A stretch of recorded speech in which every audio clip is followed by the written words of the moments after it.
ওরে আবার বলছে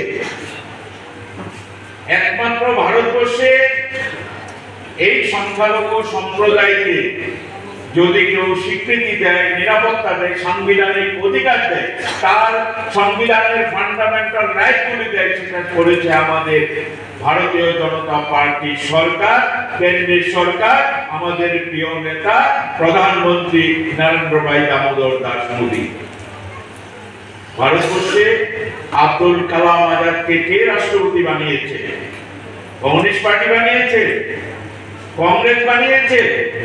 অটল বিহারী বাজপেয়ী ভারতীয় জনতা পার্টি এই আব্দুল কালাম আজাদকে ভারতবর্ষের রাষ্ট্রপতির আসনে বসিয়েছে।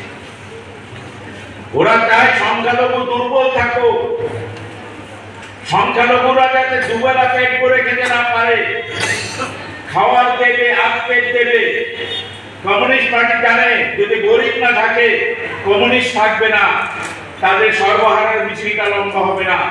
তাদের মিছিল মিটিং গুলোকে যদি লম্বা করতে হয় তাহলে এই সংখ্যালঘু মানুষদেরকে বিভ্রান্ত করে তাদেরকে আর্থিকভাবে, সামাজিকভাবে, রাজনৈতিকভাবে দুর্বল করে রেখে দিতে হবে। তাহলে তাদের কমিউনিস্ট পার্টি সংখ্যালঘুর সেই সর্বহারার পার্টির মিছিলটা লম্বা হবে। নাগরিক মঞ্চের নামে পেছন থেকে কমিউনিস্ট পার্টির হয়ে কলকাঠি নাড়ছেন সেই বন্ধুদের ভূমিকা আপনাদের নিশ্চয়ই জানা আছে। এখনো আমার এই অঞ্চলের মানুষ, আমাদের বুকটা ফেটে যায় যখন ভাবি যে সীমান্তে বসবাসকারী মানুষগুলো দীর্ঘ তাদের দুধ সম্পত্তিগুলোকে ইচ্ছে করে সেই দিন গায়ের জুড়ে প্রশাসনকে বেরিয়ে দিয়ে যেইভাবে সীমান্তে কাঁটাতারের বেড়া দেওয়া হয়েছে, সেই মানুষগুলোকে আবার বিভ্রান্ত করার জন্য ওরা আবার এসছে।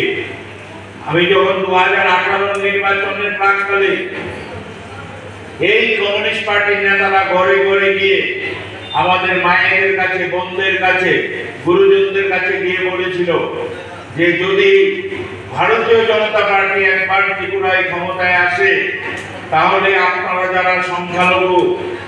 যারা সংখ্যালঘু মুসলিম সম্প্রদায়, আপনারা কেউ ত্রিপুরায় থাকতে পারবেন না। তারা বলেছিল মসজিদ ভেঙে গুড়িয়ে দেওয়া হবে, মাদ্রাসা ভেঙে গুড়িয়ে দেওয়া হবে। এই রাজ্যে, এই দেশে ভারতীয় জনতা পার্টি ক্ষমতায় এলে কেউ থাকতে পারবেন না। বলুন বুকে হাত দিয়ে, আজকে 7 বছর গিয়ে 8 বছর চলছে, একজন মুসলিম সম্প্রদায়ের ভাইকে, একজন মুসলিম সম্প্রদায়ের মা বোনকে রাজ্য ছেড়ে চলে যেতে হয়েছে কিনা বলুন?